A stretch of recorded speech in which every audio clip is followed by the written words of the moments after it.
Silent Hill, TDS, what's up? Yeah, come on. I.O.W. Sports Network, late night edition. Let's go. Come on. We about to raise the bar. Wild card mar. Everybody grab a seat, cause you know we about to spark. Late night sports talk. Modelo Lisaga. Man, you don't wanna start. Wild card mar. We about to raise the bar. Wild card mar. Everybody grab a seat, cause you know we about to spark. Late night sports talk. Modelo Lisaga. Man, you don't wanna start. Wild card mar. Hey. L Boogie with the hot flame, ashtray full of top names, little tree for your membrane. This the 9-hour time frame. I just snatched up a 6-pack, got my hands on a lid pack, whipping up a little batch of snacks. Yeah, man, I think I'm all set. Late night, can't sleep. Go ahead and just tap in. Better grab you a cold one, and we about to get some laps in.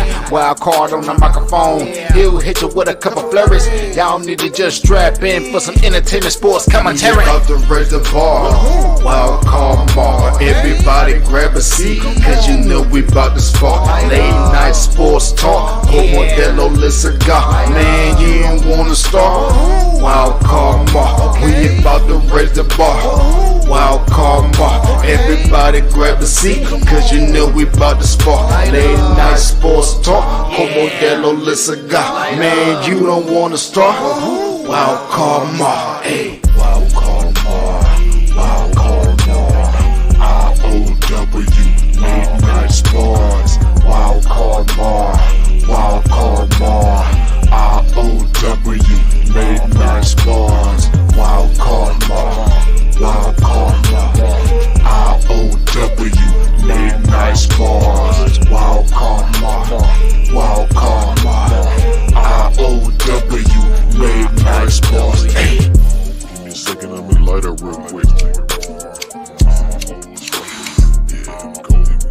Ladies and gentlemen, boys and girls, people of all ages, welcome to the I.O.W. Sports Late Night Hour Edition, hosted by Mr. Modelo himself.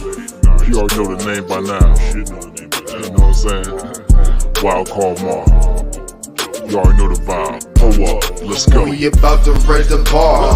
Wild card mar. Yes, sir. Yes, sir. Yes, sir. What's happening? How's everybody doing? Are we doing good?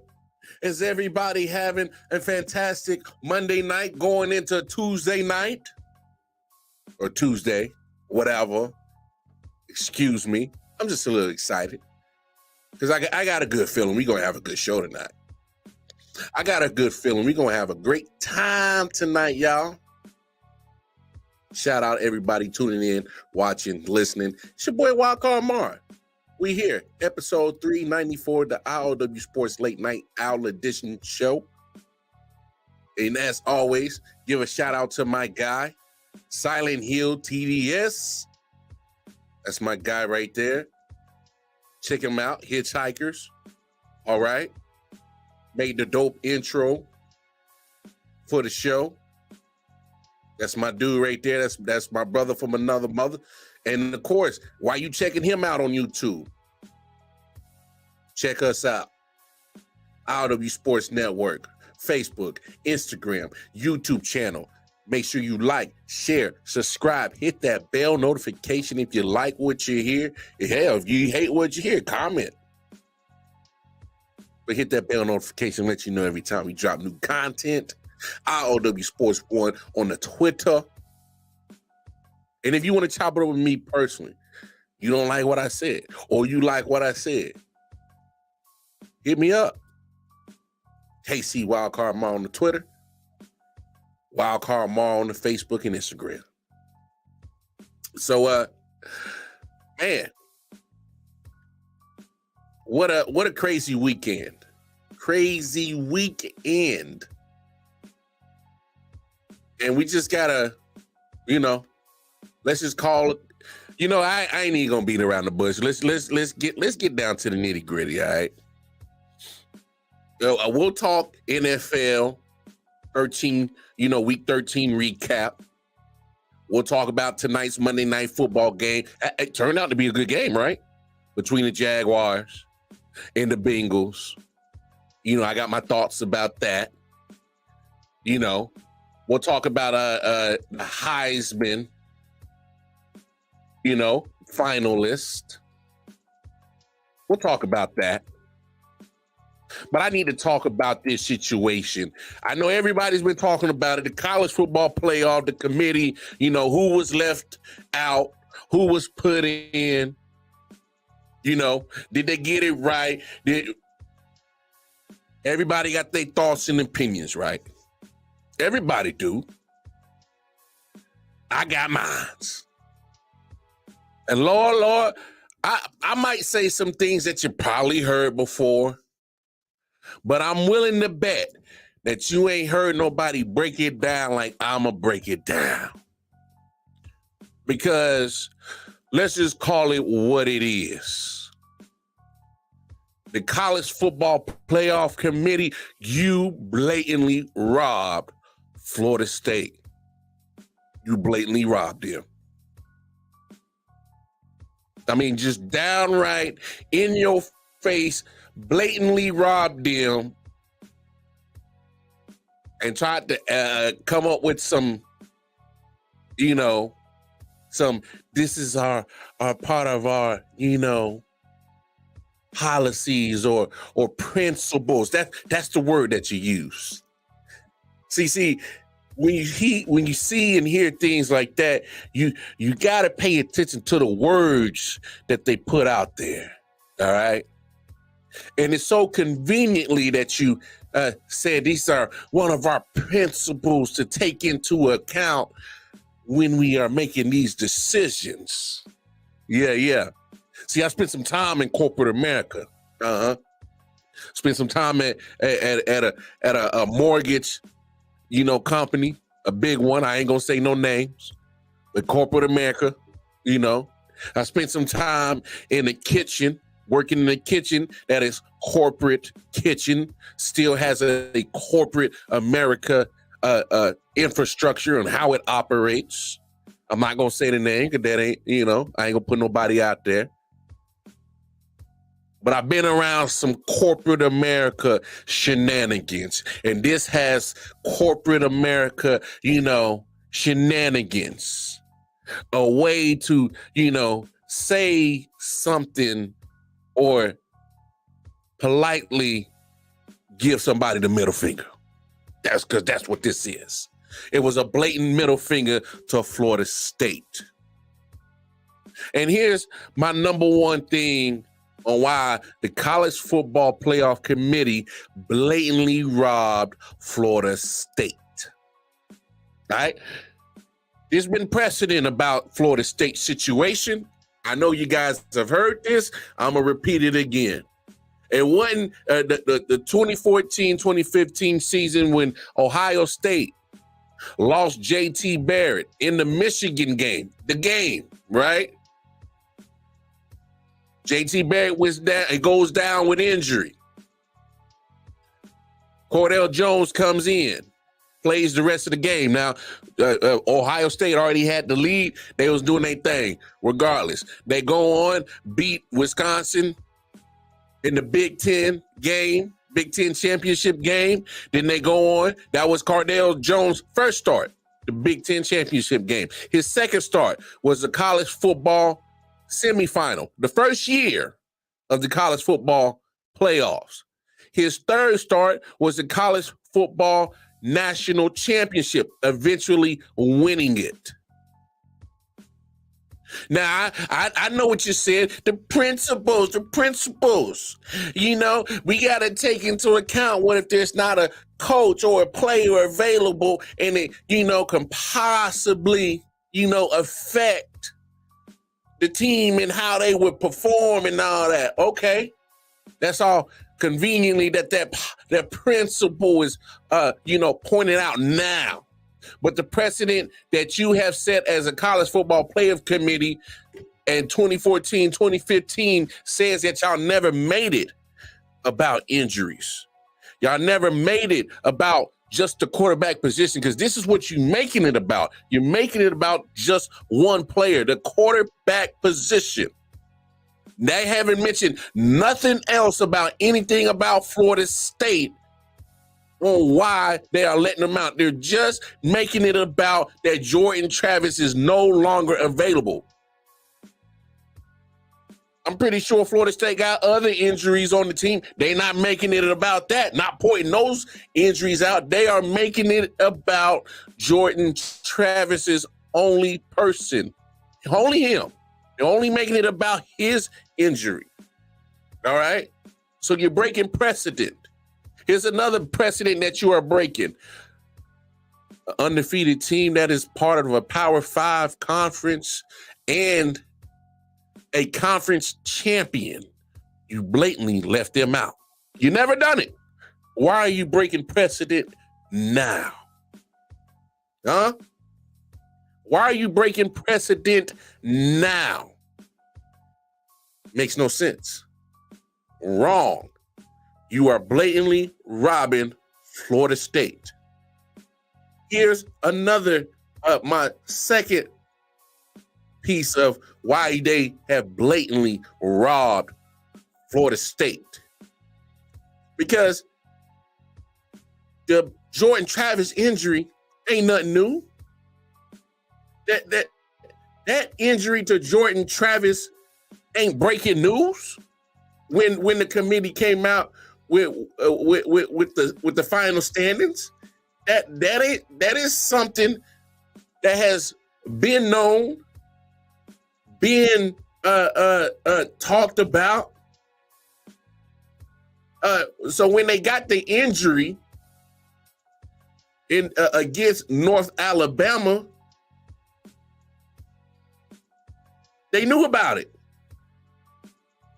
And the fact of the matter is, Tate Rodemaker ended up playing majority of that game.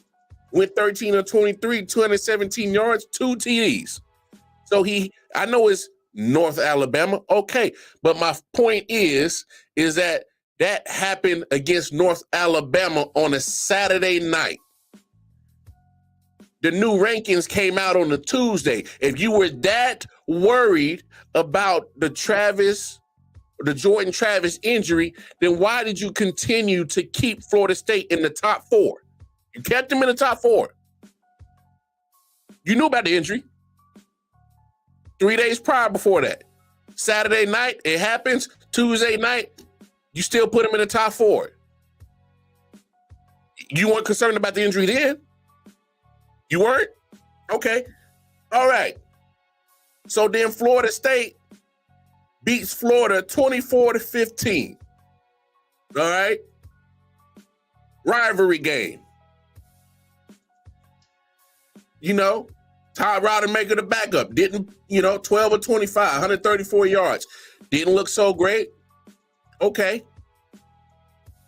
I get it. Didn't look so great. But guess what? Am I confused on something? You still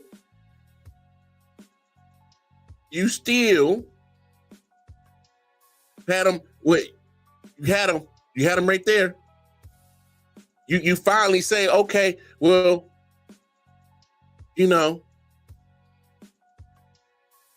maybe we seen enough. Maybe we should take him out the top 5. Okay, you take him out the top 5. Top 4. You put him at 5.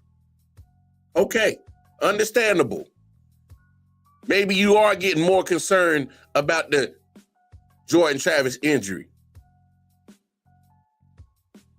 But still, after Ohio, you put him back in the top 4. You put him right back in the top 4 the moment that Ohio State loses. So it's like, which one is it? Are you concerned about the injury or are you not? You're not being consistent on it. You put him back in the top 4. You take him out the top 4, and you put him back in the top 4. Which one is it? Either you is or you ain't concerned about the injury. You're sending mixed emotions, sending mixed signals. You had ample opportunity to keep Florida State at the top 4 consistently on a permanent basis if you were that damn concerned about the Jordan Travis injury. So after they met all your requirements, all right, you say, hey, got to be part of the Power 5. They in the ACC. Is it not a Power 5 conference? Check. You say, okay, go undefeated. I'm looking for a loss on Florida State's record. Have you seen it? Anybody seen that loss? Check. All right. Then you say, hey, you got to win your conference championship. Okay. They beat Louisville. Now, Louisville's offense ain't no slouch. That Florida State defense did their job. Matter of fact, Florida State's defense, they said, hey, we going to turn it up. We know we without our quarterback, but we going to still turn it up. And the fact of the matter is you should still give them their credit that they still were without a top quarterback. The offense ain't clicking quite right. And yet they still be putting up enough points, and the defense is holding.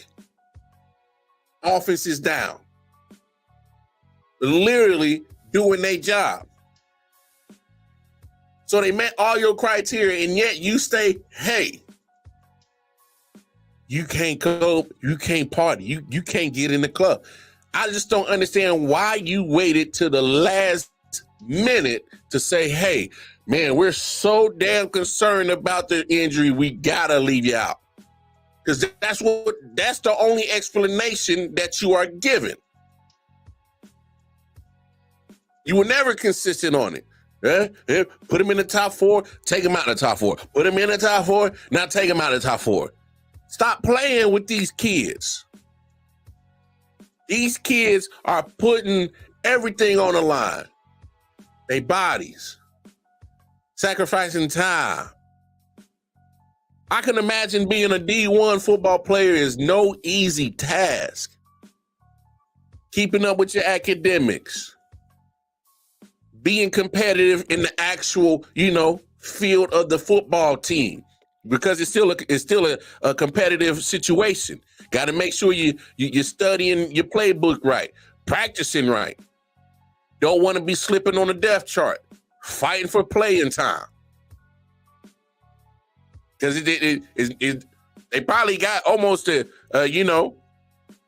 to 100 kids on each roster. You fighting for playing time. So my thing is why you kept, playing ping pong with them in and out of the rankings when you knew about the injury. Now you're making it the emphasis on why you're keeping them out, but you've been playing ping pong, having them in, having them out, having them in, having them out in the top 4. Should have been consistent with it. Should have been consistent with it from the jump. You did no such thing. You blatantly robbed Florida State. Blatantly robbed them. And here's my biggest thing. We know why they did it. Because they say, hey man, we want the ratings. We want competitive games in this college football playoff. We don't want no blowout. Because they assume that Florida State won't be able to compete. Because they don't have Jordan Travis. The fact of the matter is, when you are given 3 weeks, almost to a month, to prepare for these college football games, I'm pretty sure that you probably be a little bit prepared for the game than just being thrown in the fire like these backups and third-string quarterbacks were for Florida State. I'm pretty sure right now, if I give you a task, you may not be great at it now, but I bet you if you had 3 weeks or a month of practice, I'm pretty sure you'll be better at that time elapse. In that 3 weeks or a month later, you'll be better than what you were at day one. That's human nature. It takes 28 days to create a habit. by that 28th day, I'm pretty sure you got the shit down. So my thing is I don't understand how the hell you don't give these kids an actual opportunity at a national championship. How do you not give them an actual opportunity? You blatantly rob them. But since you want to say, oh, the college football playoff committee say, oh, well, we don't want no blowouts. We don't want to see, people non-competitive games. We want to make sure that the ratings are there. Well, I'm going to remind y'all of this. Last year in a national championship game, guess what? Georgia blew the damn walls off of TCU 65-7. And then the college football playoff committee going to have the nerves to say, oh, well, we want things competitive. And then I'm going to remind them that in 2022, Alabama blew the damn doors off of Cincinnati 27-6. And also Georgia blew the damn doors off of Michigan 34-11. And I'm going to remind them in that same national championship, 33-18 is not a competitive score. Georgia beating Alabama. And I'm going to tell them, I say, college football playoff committee, remember 2021 when Alabama beat the dog shit out of Notre Dame 31-14? Ohio State pistol whipped. Ohio State, they pistol whipped Clemson 49-28. And then I'm going to remind them in that college football playoff in 2021, Alabama beat the dog shit out of Ohio State 52-24. Then I'm going to remind the college football playoff committee in 2020, LSU beat the dog shit out of Oklahoma 63-28. And then I'm going to remind them that in that college football national championship, LSU beat the damn brakes off of Clemson 42-25. And then I'm going to say, hey, remember college football playoff committee, you keeping Florida State out because you don't want no blowouts, right? Okay, then I'm going to remind them in 2019 that Clemson beat the dog shit out of Notre Dame 30-3. And then I'm going to remind them that Clemson beat the damn piss out of Alabama 44-16 in that national championship game in 2019. And I say, hey, hold up, college football playoff committee. Remember in 2018, Alabama just whooped Clemson 24-6. And I'm saying, wait, hold up, college football playoff committee. Now you want to keep Florida State out, but I'm going to remind you that you don't want no blowouts, right? Then I'm going to remind them in 2017, Alabama beat the dog shit out of Washington 24-7. Oh, and Clemson beat the piss out of Ohio State 31-0. And I'm saying, wait, college football playoff committee. Remember, you're keeping Florida State out because you don't want no blowouts because you're worried about the Jordan Travis injury. Then I'm going to remind you of 2016 when Clemson beat up on Oklahoma 37-17. And Alabama literally just dog walked Michigan 38-0. And I'm saying, wait, hold up, college football playoff committee. You're worried about putting Florida State in now, but you forgot. You forgot in 2015 that Oregon really beat the dog shit out of Florida State 59-20. Oh, guess what? Ohio State beat the piss out of Oregon 42-20 in your inaugural college football playoff national championship. So I must say to you, college football playoff committee, guess what? You blatantly robbed Florida State because you're worried about the Jordan Travis injury, thinking that they gonna be just getting dog walked and just getting blown out. But guess what? In the history, your whole history of the college football playoff, you ain't been able to stop blowouts. It's been happening since the beginning of this college football playoff. You blatantly robbed Florida State. I won't be the one to sit here and say that you didn't. I won't be the one to sit here and fall for all kind of fancy words of our principles and our policies on what we take into account that do it. Now, what you did was say, hey, let's come up with some kind of fancy way to get what we want because we want the ratings. We want the matchups that we think is going to make the ratings because we don't want no more blowouts. No, I ain't foolish enough to fall for it. You blatantly robbed and moved the goalpost on Florida State. They met all your requirements. They met all your requirements. Be undefeated. Check. Win your conference. Check. Be part of the Power 5 conferences. Check.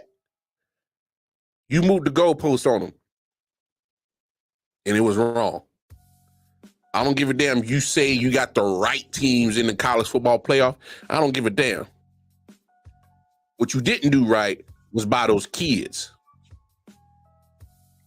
What you didn't do right was put a team that is deservedly so to be in the college football playoff with a right to play for the national championship.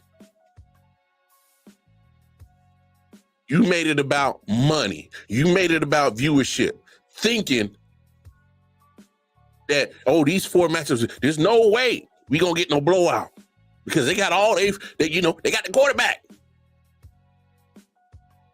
They don't have their quarterback missing. Florida State, you gotta go. Can't have you. Ain't got the quarterback. You know, it don't matter if you get 3 weeks or a month to prepare. We ain't worried about it. We scared. We scared you're gonna get your ass kicked. But you knew about the injury. Been knowing about the injury. But you kept flip-flopping whether it mattered or not. Then you wait till the last minute and say, yeah, it matters. Having going in and out of the top 4. Being inconsistent. When you knew about the injury 2 weeks ago. You done went back and forth, back and forth. They in, they out. They in, now they out. Come on. Think of your damn mind. You robbed them kids. Robbed them coaches. Robbed that program. Robbed that university. You didn't do right by them. Point blank, period. It was foul. Foul as hell.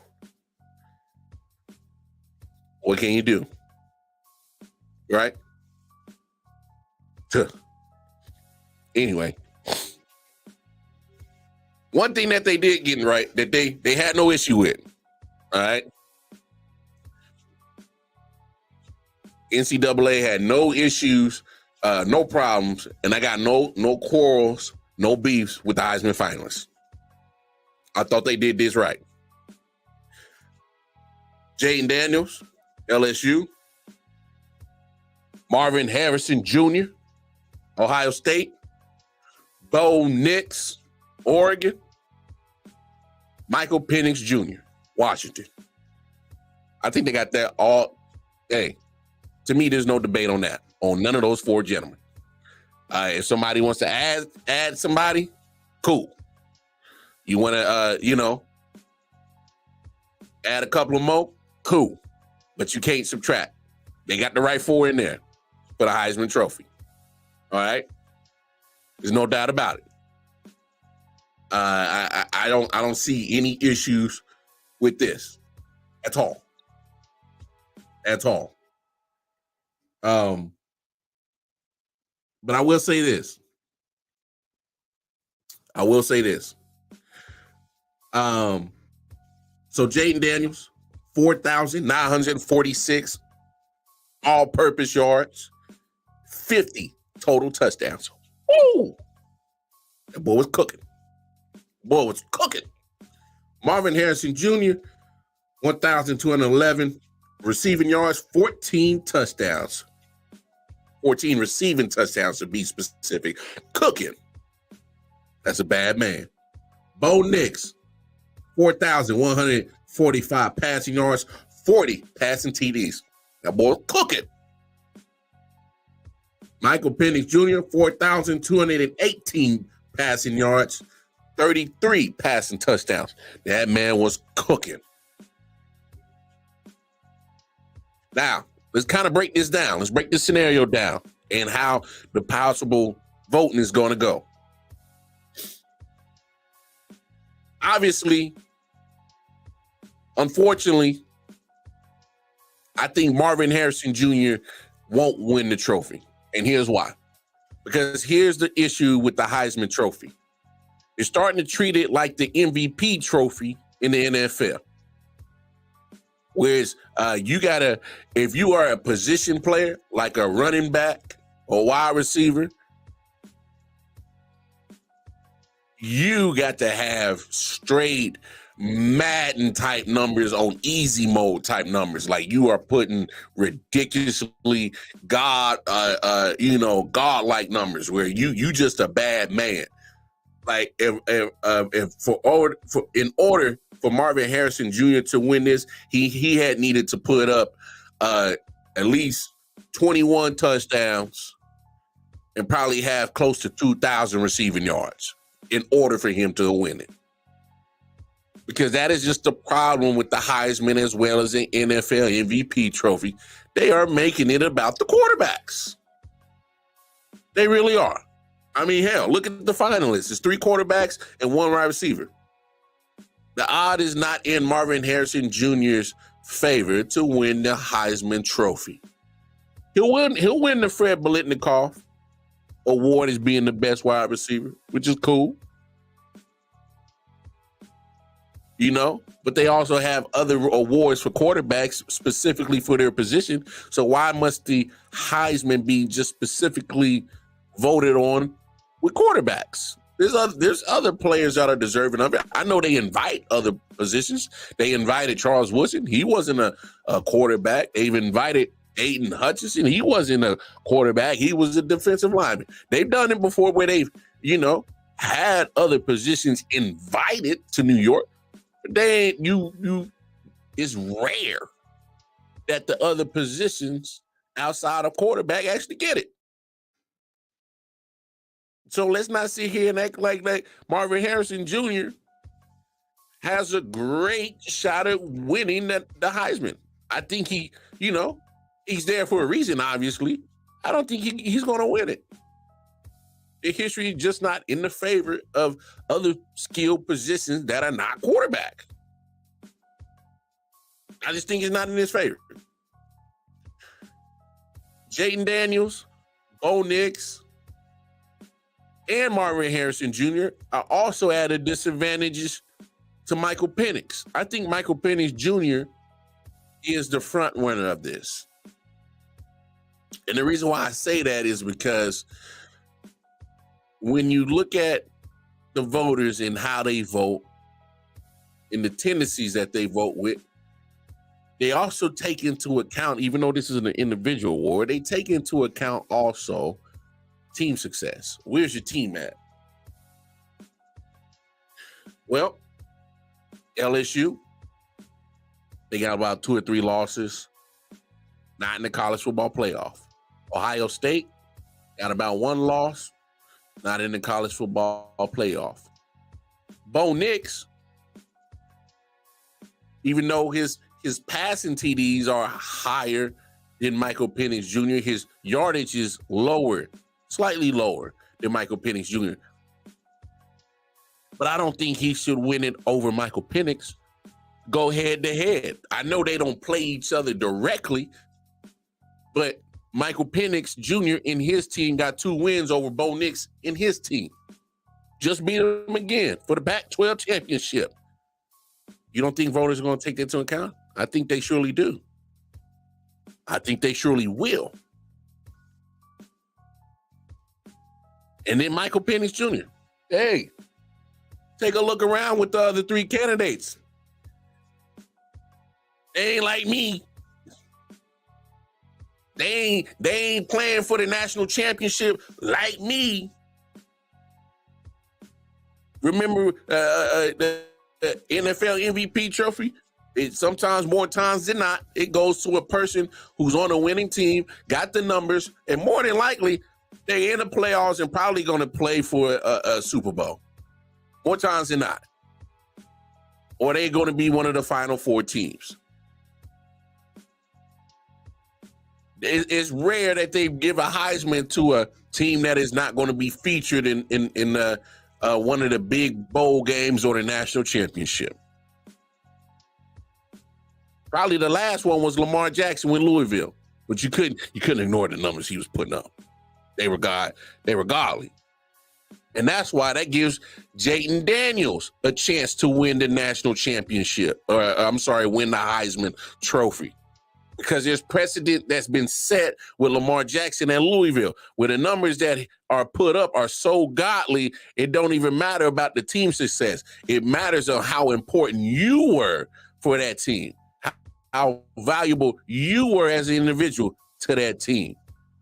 So that gives Jayden Daniels hope that he could possibly walk out with that Heisman Trophy. So honestly, how they gonna vote? I just gave y'all a whole bunch of multitude of ways that they're gonna vote and how they're gonna break it down. So to be honest, it's been a minute since I've seen a Heisman race. To me, in my opinion, I think this is wide open. I would be super surprised if Bo Nix win it. And I will be super duper uber surprised if Marvin Harrison Jr. wins it. I won't be so surprised if Jayden Daniels wins it. And I'm definitely going with Michael Penix Jr. as my favorite to win it. So there will be zero surprise if he wins it. That's just how I feel. How I've seen the voting go with certain, I know Michael Penix Jr. has and Bo Nix, both of them kind of slightly have that West Coast, East Coast bias weighing on them. Because if your voters are in the East, they sleep. Majority of the times when, Michael Penix or Bo Nix is playing, especially if it's a night game. Joey come on at 10 o'clock Eastern Standard Time on the Saturday. Yo, them jokers on the East Coast, they ain't watching it. They gonna catch some highlights. But the highlights always don't tell the true story of a game. So they're not gonna, unless they night owls like me, they ain't gonna be watching it. They won't be catching the live action of these players. So that's just how I see just how I see the situation. Who knows how it's gonna go? Not sure. Just some of my thoughts, though. Just some of my thoughts. Man. I ain't gonna lie, y'all. Man, we had a good Monday Night Football game tonight. I'll recap the rest of Week 13, but I got to start right here with the Jaguars and the Bengals. I was really impressed with Jake Browning. By the way, former Washington Husky. But I was really impressed with Jake Browning. For him, we obviously saw him against Pittsburgh last week. Went up against a good Pittsburgh defense. Really couldn't get it going. We saw him go against the Ravens, couldn't really get it going. So there was some, reason or pause for the cause to see if Jake Browning can actually step up and do his thing. It was fair to say, hey, man, I don't know about homeboy. I don't really know. But here's what I will say.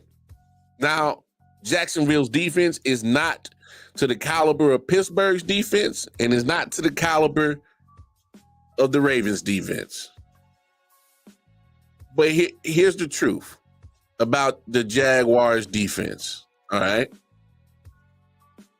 They've managed to actually play pretty damn decent this year, all right? Say what you want. You know what I'm saying? Say what you want, but they have managed to be pretty damn decent this year. I mean, are they blowing the doors off? No. They're not.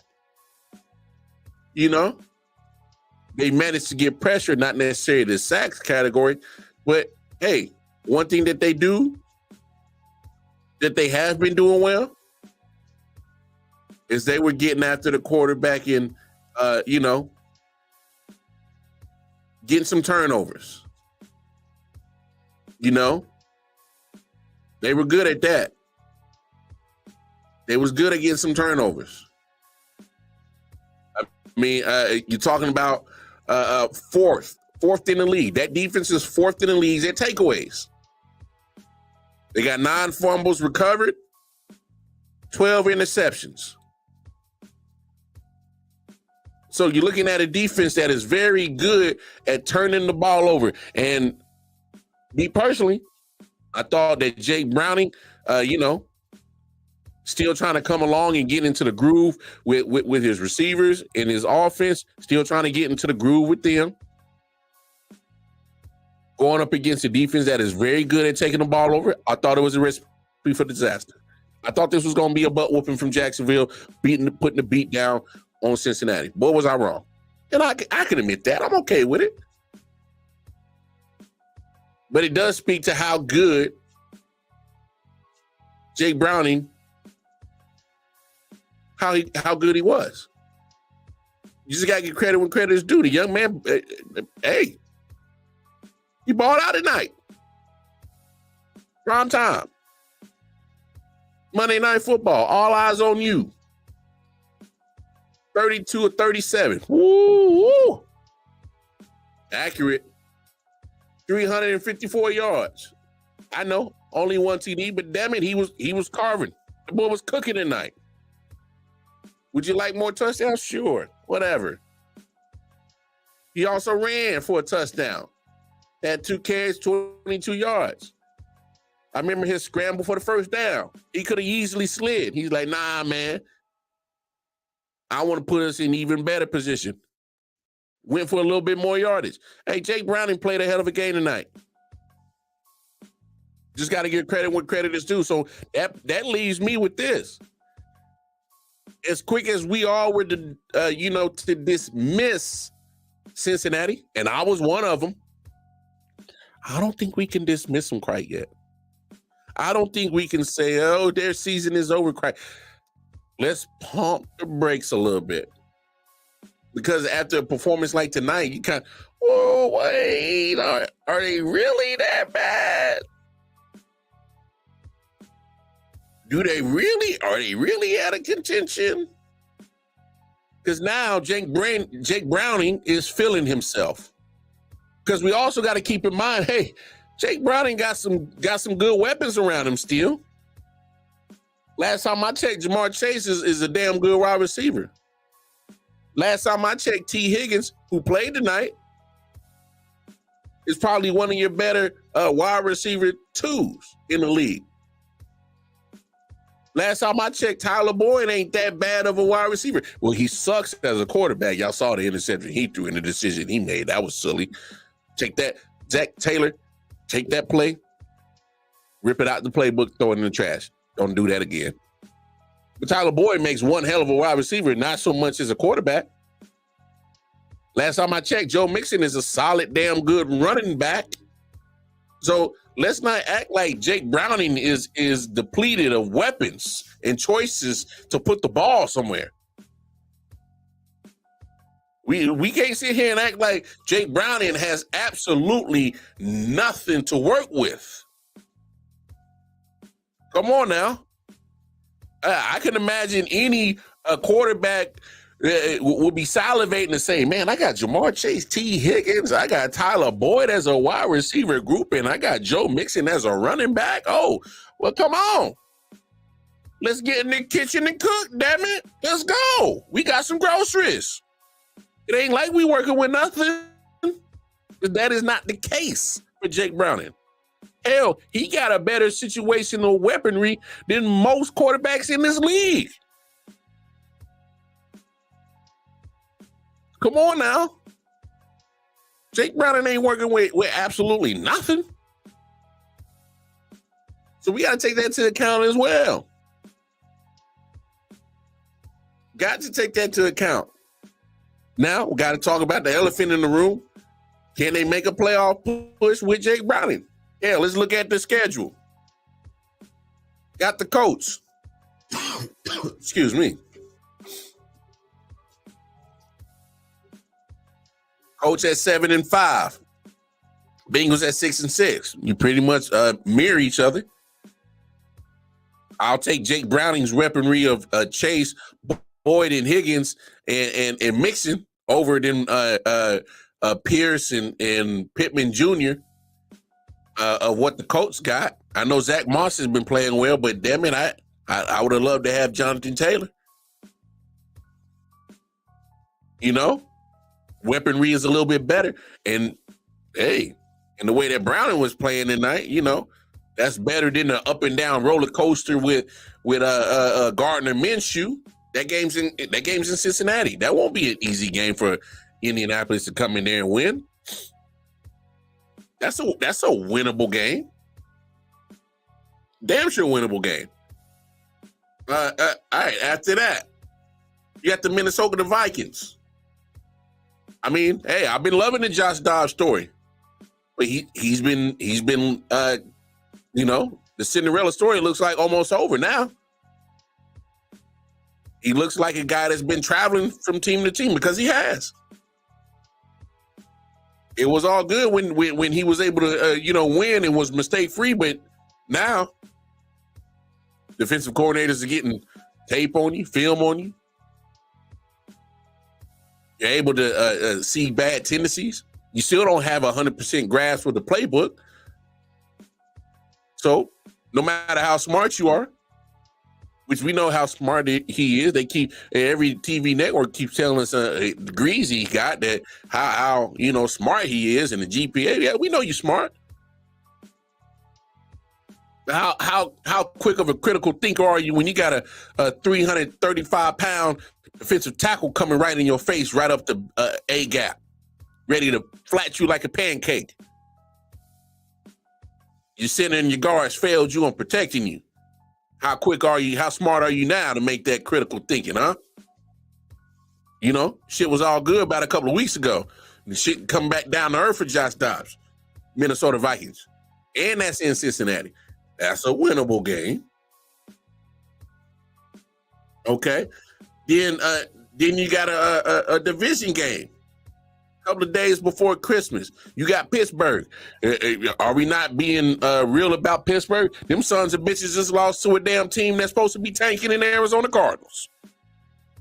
Kenny Pickett might not be at that game. He just went foot surgery or whatever, ankle surgery, whatever he just went through. He gonna be out a couple of weeks. Guess who they backup is? Mitchell damn Trubisky. You got faith in Mitchell Trubisky? Huh? How about you? You? I sure as hell don't. I mean, we saw how inept that offense has been all season. We thought, hey, fire Matt Canada. Oh, man, we put up 400-plus yards the week after we get rid of Canada. Man, we're offense is rolling. And then you do what you do against Arizona. You got faith in that Pittsburgh offense? I think not. Okay.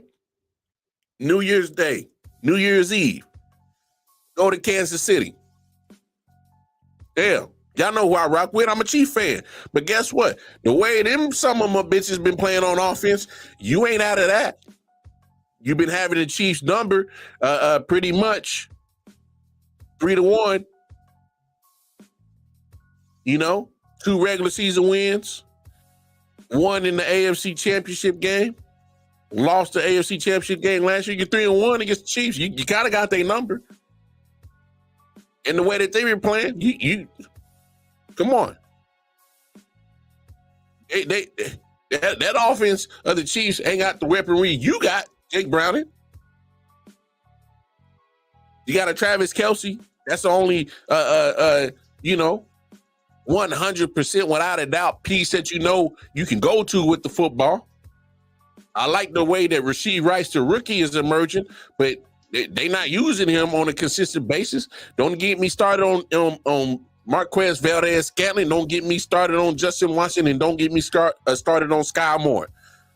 Besides Rashee Rice, besides Travis Kelce, you got a whole bunch of stuff that still got to prove that they are worthy of getting the damn football. Isaiah Pacheco, I love what he's doing, but Andy Reid don't run the damn ball enough to keep him going. The man was cooking last night in Green Bay. Should have had more carries. 18 carries and 110 yards and a touchdown and you stop giving the man the ball. No. You make sure that man keep rolling, and you stopped. Don't act like the Bengals can't go into Kansas City and beat them on New Year's Eve. Then you finish up against the Browns. I mean, come on. Are we sold on the Browns 100%? Love their defense. Love it. But hell, is Joe Flacco going to be enough to get that ball moving? I know he's able to do a little something yesterday, but they weren't able to beat the Rams team who's kind of being midway of the pack this year. So now they 7-5. I mean, you're not that far off from that team right now. I'm just saying, these last 5 games that are not far-fetched to think that Cincinnati could go on a run. Next, you know, these jokers 11-6. I'm not saying they win all 5, but we can't dismiss and act like they can't. From what I saw tonight, Jay Browning looked like, hey, I took my bumps and bruises against a good Pittsburgh defense.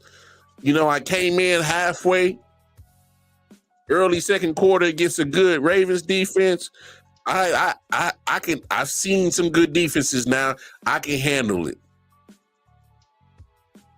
Because he's looking real smooth like butter tonight.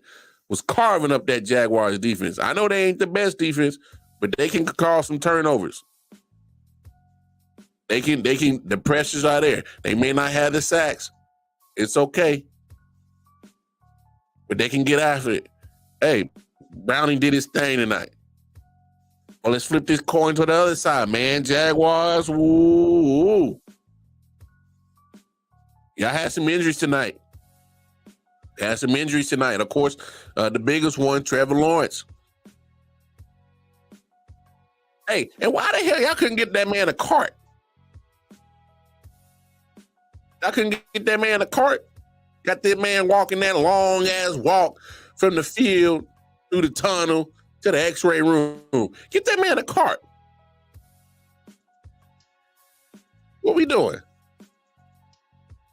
You are part of a billion plus $26 billion entity in the NFL, and y'all can't get that man a cart and ride his ass to the x-ray room?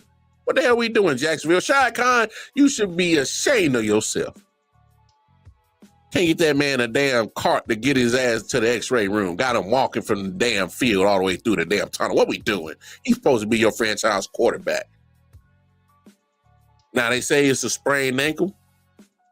That's as much as you can hope for, because that didn't look good. He was got stepped on. His ankle pretty much got rolled over. Then he got folded like a taco on Tuesday. And hopefully he ain't got no serious injury. Man, I'm telling you. But I got to give credit to C.J. Beathard. He did it. He held his own. Made a couple of bad reads, some bad play calling towards the end for the Jacksonville Jaguars. Didn't understand that. But I will say this. Tonight's game is a true, example of why you must,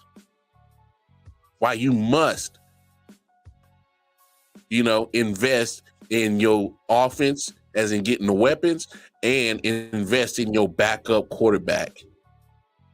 Tonight's game showed that, because you got backup quarterback and Jake Browning showed his ass tonight. He balled. And you got C.J. Beathard.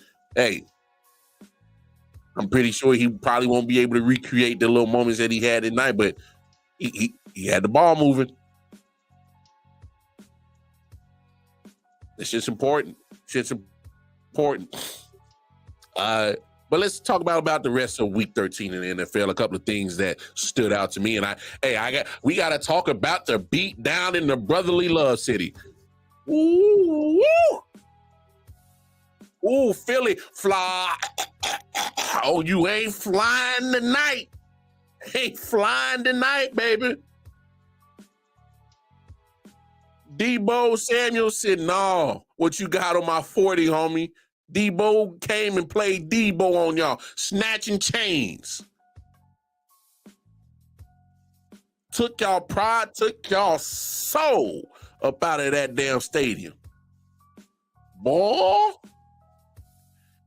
we just got to be honest. 49ers, the most dangerous team in the NFL. I know. I'm a big, you know, I've been harsh on Brock Purdy. My thoughts and feelings won't change on Brock Purdy. I still think he's a system quarterback, you know, surrounded by some great talent on the offense, surrounded by some great talent on the defense. Give me that chain. Hell yeah. Shout out to Ball and Buzz Sports and Entertainment. That's my man Omar. Y'all tap in with his content. But come on, man. San Francisco, they ain't playing. They weren't playing no games yesterday. You knew this is when I knew shit was going down.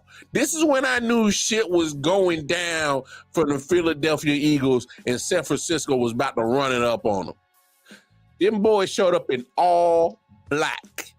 I'm talking about Chase Young. I done saw Chase Young with the all black. The rest of the Trent Williams in all black.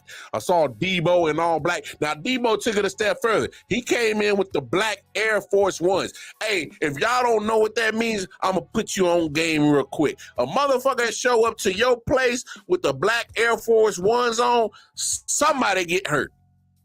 Somebody about to get up hurt.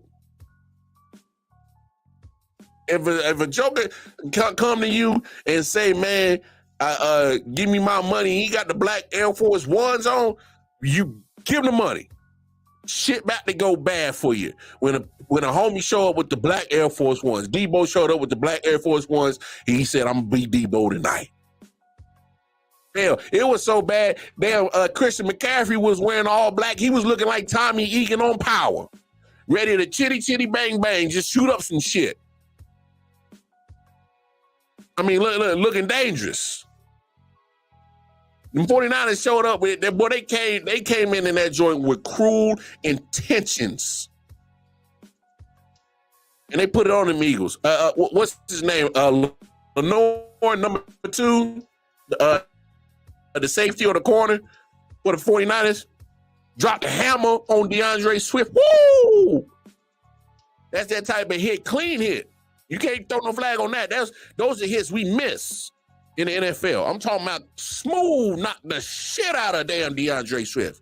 That's the type of hit oh my God. Come on, man.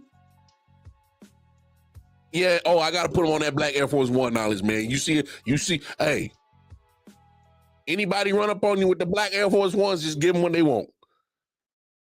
Give them what they want. And that's what happened. Debo said, Eagles, I want your soul, I want your spirit, and we gonna whip your ass. You gonna either give it to me the easy way, or we gonna make this the hard way. They chose the hard way.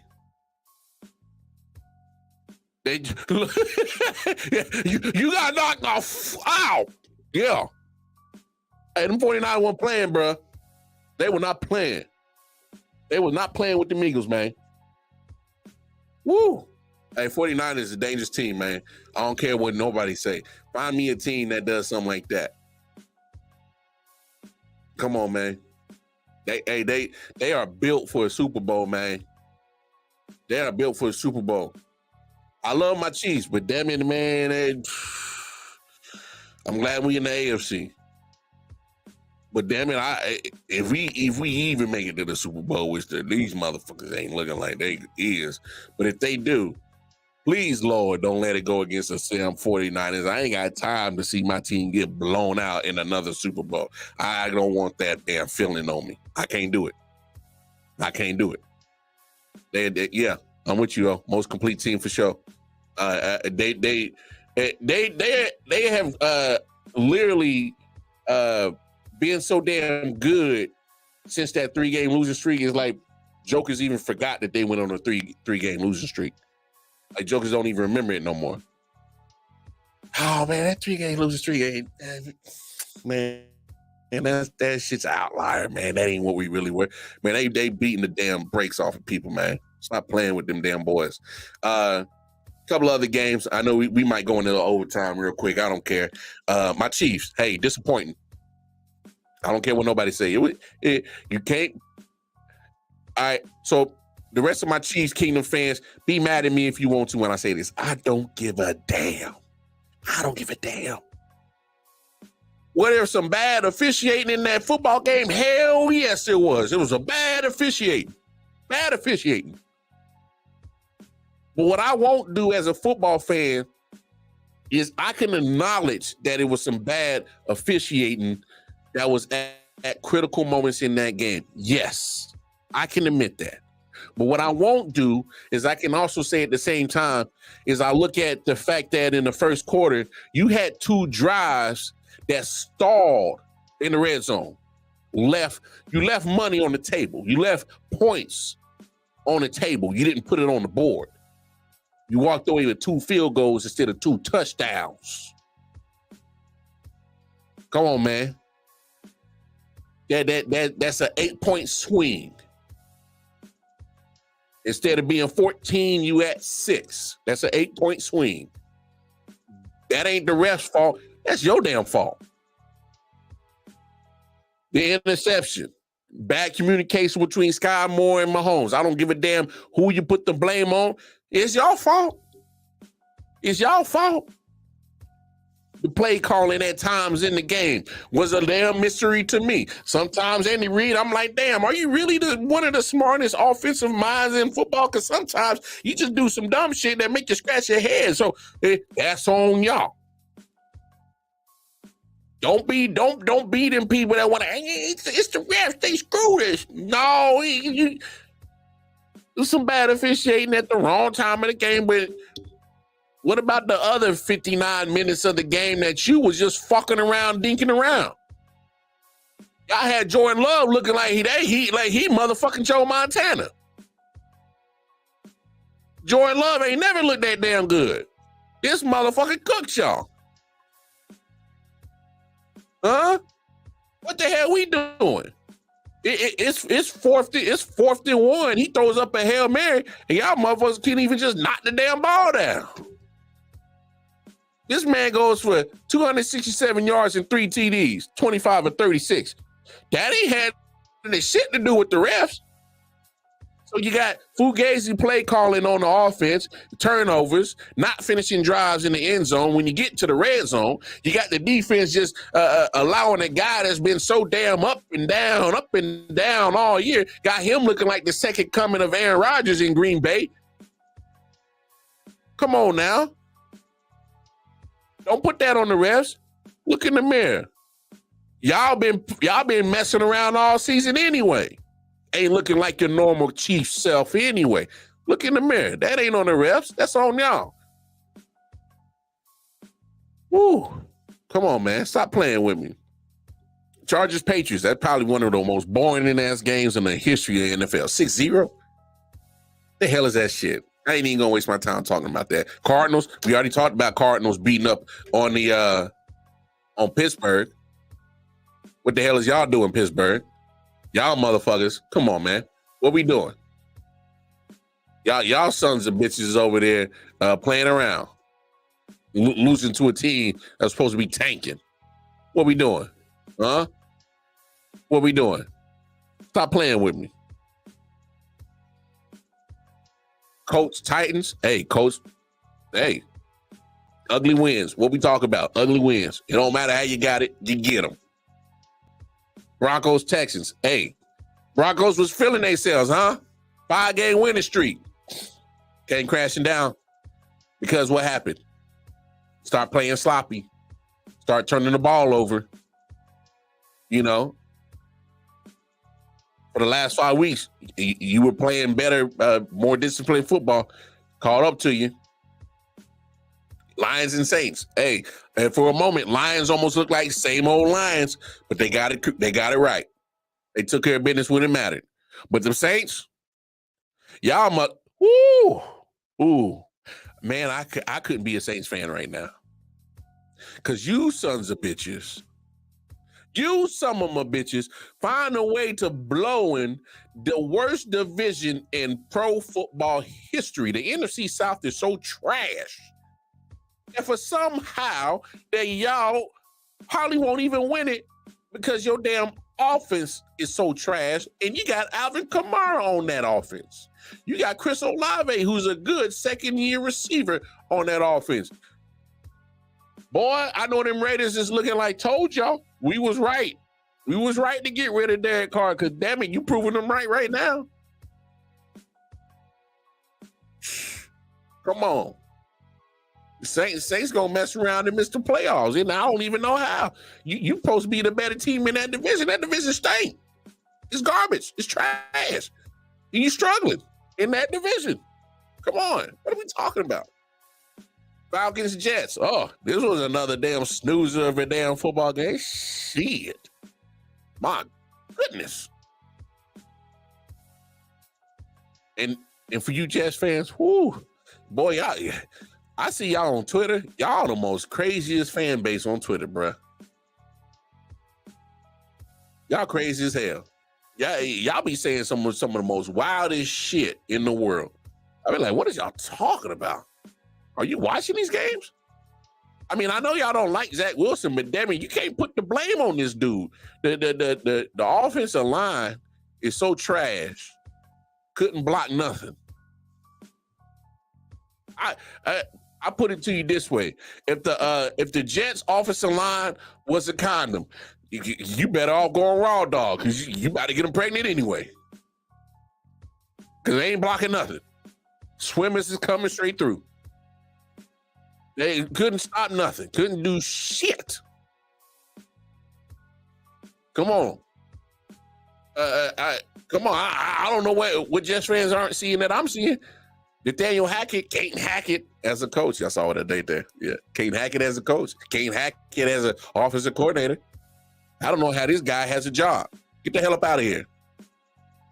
Get out of the NFL. You might need to go to coach XFL. No, you probably messed that. You probably need to go coach high school. Nah, I don't want to put you in charge. I don't want to put you in charge of trying to coach the youth. Nah, we don't need that. We don't need that. Hey, that was funny. That was funny. Yeah, the Broncos, they back. Falcons, I know the Falcons won, but damn it, they still ain't impressive. You got Desmond Ridder, bro. Go get your quarterback, Atlanta. You got the pieces on offense. You got some pieces on defense. Go get your quarterback. Dolphins and Commanders. Look, I'm not a big advocate of people losing their job, but damn it, the whole Commanders coaching staff fired. I would fire all of them right now. What the hell you doing playing man-to-man defense on Tyreek Hill with no over-the-top safety? For real? For real. Fired. Pack your shit up right now. Matter of fact, I'd have done it after the game after I saw that bullshit that they did. Hey, you.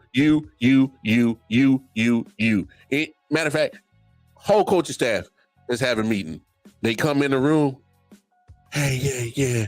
Hey, what's up, owner, man? What's going on? All you sons of bitches is fired. Fired. What the hell you doing with that kind of game plan, getting your doors blown off at home 45-15, looking in the crowd, it's awkward everywhere. Hell, the only thing that was missing in the damn stadium was the damn Dolphin and Ace Ventura on the damn sideline. That's how damn Dolphin heavy it was in that damn stadium over there. It was a damn home game for the Miami Dolphins. This is supposed to be DC. Hell we doing? Commanders are a joke of a franchise right now. Fire the whole coaching staff. Get the hell out of here. Try to use your key card. Access denied. Damn right. Hey, man, why can't we get in the building? You're fired. Don't even worry about getting your shit. I'll mail it to you with your last check. got a whole replacement squad of coaches. I don't give a damn. We ain't winning nothing anyway. Panthers, Buccaneers. What else can you say? Panthers is the Panthers. I mean, I don't even need to talk about how trash that franchise is. One win. Just disarray everywhere. Led by an owner who's literally thinking he can just, build this team like it's fantasy football. Nah, bro, that ain't how that works. Has no clue what the hell he doing being the owner. But he wants to be so involved. No. See, that's the problem. If you don't know shit about football, how the hell you giving your thoughts and opinions on football? Why don't you just be a rich fan? Be the owner that just count your money while watching the game. And shut the hell up. Let's stop trying to be so involved in football decisions because you know absolutely nothing about football. Come on, man. And the Buccaneers almost lost that game. Again, another NFC South team. There you go. Do better, Buccaneers, but you got a chance. Browns and Rams. Hey, Browns better figure out their offense. You don't want to waste their defense, and you don't want to waste your playoff spot. I mean, at some point, there was one point where the Browns was one of them, better teams. You had the 6th seed. You keep messing around, can't figure out that offense, you're going to be a no seed. All right? Going to be a no seed. Come on, man. I'm just trying to figure some things out, man. Like, what's going on? But I thought, overall, gotta give. Hey, y'all won't hear me say this much. Gotta give Dallas some credit because I know there's in years previous they would have lost that game against Seattle because they were down. They came back. They balled out. And here's another thing you'll never hear me say again. Dak Prescott, he needs to be in the MVP conversation. All right, I said that. You ain't gonna get it out of me again. You ain't gonna get it out of me again. All right, y'all. I did a little overtime. Did about 12 minutes over. I don't care. Do me a favor. For those who are watching, listening, go back to the beginning of the show. You'll hear a very interesting take on why I think the College Football Playoff Committee blatantly robbed Florida State. I know it's a very polarizing topic, but I promise you didn't hear a take like mine. You didn't hear a take like mine. But tap in with me tomorrow. You did? All right? We're going to be here tomorrow. Folks, I appreciate you, O. I appreciate you, O. Hey, anytime, O, that you want to come on and late night, man, we can always chop it up, bro. We can always chop it up late night. So I'm up Monday, Tuesday, Wednesday. I'm going to actually start doing Monday, Tuesday, Wednesdays at midnight Eastern Standard Time, 11 o'clock Central. I'm going to probably use that as my permanent time slot for my late night show. So, but hey, appreciate the love and support. Y'all know what it is. Tap in with me, I.O.W. Sports Network on Facebook, Instagram, most importantly, YouTube. Like, share, subscribe, hit that bell notification if you dug what you hear, and tap in with us. It'll let you know every time we drop new content. I.O.W. Sports 1 on the Twitter. You want to chop it up with me personally, you catch me on Twitter, KC Wildcard Mar, or Wildcard Mar on Facebook and Instagram. I love y'all. It's Tuesday on my time. It's Tuesday on the East Coast. Go enjoy your Taco Tuesday. See y'all tonight. Peace and love. Come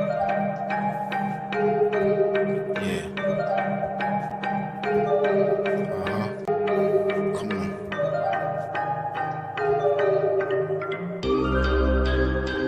Silent Hill, TD, yes. Hitchhikers.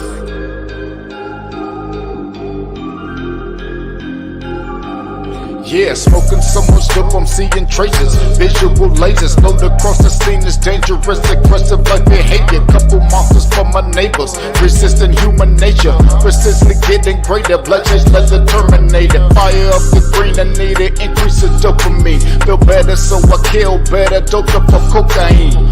Woman like I never had a home, so I'm all alone. Smoking bones down the chromosome, till the filter's gone. Suffocating under heavy pressure, the signature marks are the cornerstone of a nigga that's ready to spark. Like the pathway through the treacherous, wonderful dark. Searching for a lost part, curators of a lost art. Desperately holding shit together until it falls apart. Blood stuck to pool in the water, just waiting on the sharks. Love is the deadliest game, but I'll just massacre your heart. Tearing at your body, wondering how did we start? Fuck man, I think a nigga about to spaz out, cause I don't give a fuck no more when I'm down to my last night. Then I ran out of luck, feeling look down, about to pass out. Speeding down the highway in this challenge, afraid of God I will crash out. Dump the ash out, give it all up on the cash out. Make every second count, I just wanna see that ass bounce. Bitch, what you talking about? Drop dead, delete the party, nigga, watch your damn mouth. You don't wanna get me started. Go.